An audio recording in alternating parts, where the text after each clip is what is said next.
Saudaraku, satu hal lagi. Kalau saudara bertekun dalam iman, kadang-kala yang saudara doakan tidak terjadi seperti yang saudara doakan itu. Apakah itu berarti Tuhan tidak menjawab doa? Bukan. Tuhan menjawab lebih baik lagi. Saya ulangi, Tuhan menjawab lebih baik lagi. Dan kerap kali waktu Tuhan berbeda dengan waktu kita. Kita pikir sudah terlambat. Kita pikir kok lama kali ya Tuhan, sudah kami berdoa, kok kelihatannya gak terjadi apa-apa. Tuhan tidak pernah terburu-buru. Saudara ingat Yesaya 55, 8-9 berkata, rancanganku bukan rancanganmu, jalanmu bukan jalanku. Demikianlah firman Tuhan. Seperti tingginya langit dan bumi, demikianlah tingginya jalanku dari jalanmu, rancanganku dari rancanganmu. Waktu Tuhan, cara Tuhan adalah yang terbaik. Saudara ingat kisah Lazarus kemarin. Maria dan Marta berdoa untuk kesembuhan. Maria dan Marta berpikir Tuhan sudah terlambat. Tapi apa yang dilakukan Tuhan? Mereka berdoa untuk kesembuhan. Tuhan beri lebih dahsyat. Tuhan beri kebangkitan. Tuhan tidak pernah terlambat. Sebabnya saudara yang berdoa untuk satu hal, berdoa dengan tekun. 1 Korintus 2 ayat 9 berkata, apa yang tak pernah dilihat oleh mata, tak pernah didengar oleh telinga, tak pernah timbul dalam hati manusia, itulah yang disediakan Allah untuk mereka yang mengasihi Dia. Amin. Kalau saudara ingat dalam Kejadian 1 ayat 1, saya buka kembali kepada buku yang pertama saudaraku. Di sini dikatakan, bukalah Alkitab saudara, agar sama-sama saudara bisa melihatnya. Pada mulanya Allah menciptakan langit dan bumi. Ayat 2, bumi belum berbentuk dan kosong, gelap gulita menutupi samudra raya, dan roh Allah melayang-layang di atas permukaan air. Ayat 3, berfirmanlah Allah, jadilah terang, lalu terang itu jadi. Perhatikan, bumi belum berbentuk, bumi masih kosong, gelap gulita, tapi sudah ada atau belum roh Allah? Sudah atau belum? Roh Allah sudah melayang-layang di atas permukaan air. Jadi kenapa tidak terjadi apa-apa? Saudara sudah penuh Roh Kudus belum? Katakan sudah. Menunggu firman diucapkan. Ketika firman diucapkan Tuhan, jadilah terang, maka terang itu jadi. Kalau saudara bertekun dalam iman, terus ucapkan kemenangan saudara. Roh Kudus menunggu itu. Karena ucapan saudara dapat menjadikan dari yang tidak ada menjadi ada.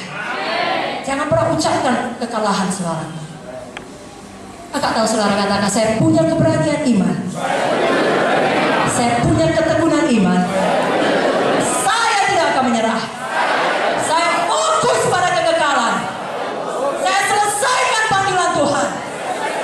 Saya berubah menjadi seperti Yesus. Saya berbuah, menginjil dan memuridkan. Apapun aniaya, saya tidak akan berhenti. Katakan amin.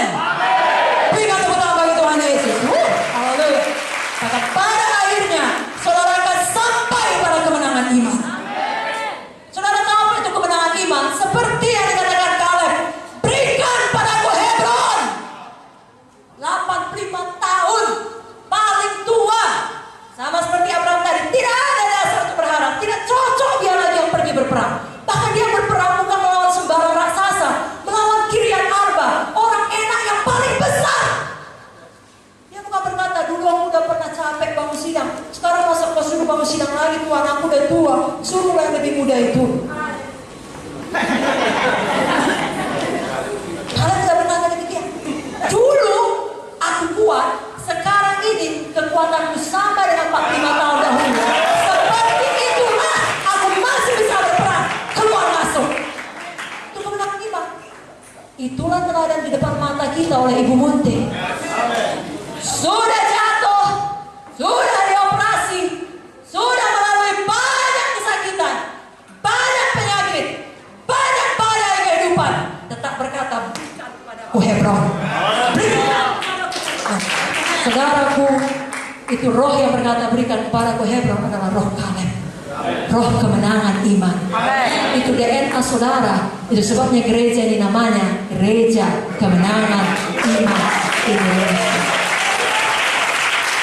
Jangan lari dari DNA saudara. Kemenangan iman selalu siap berperang bagi Tuhan. Dalam usia berapapun, dalam keadaan sesulit apapun, detak jantung saudara seperti detak jantung Tuhan yang berdegup mengatakan satu jiwa lagi. Satu jiwa lagi.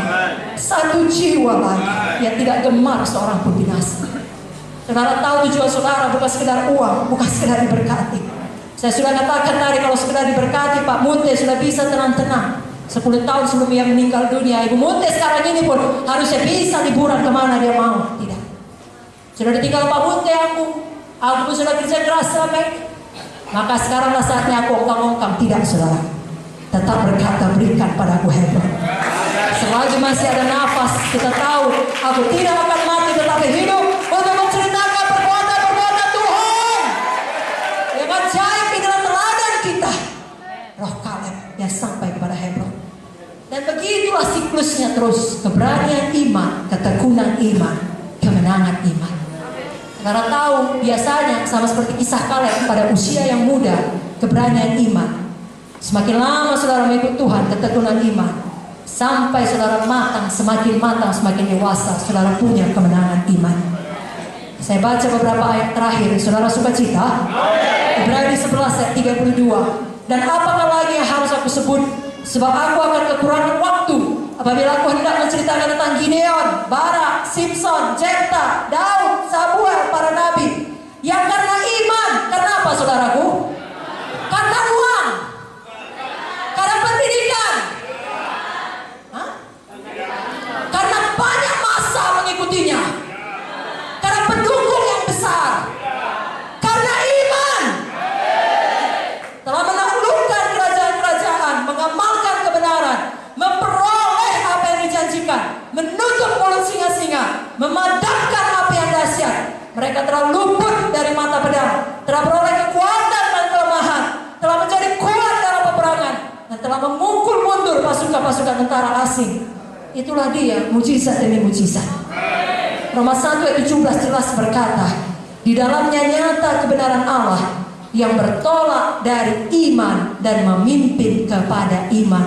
Sebab ada tertulis orang benar akan hidup oleh iman. Semua yang lahir dari Allah mengalahkan dunia. Inilah kemenangan mengalahkan dunia, iman kita. Saudara diberkati.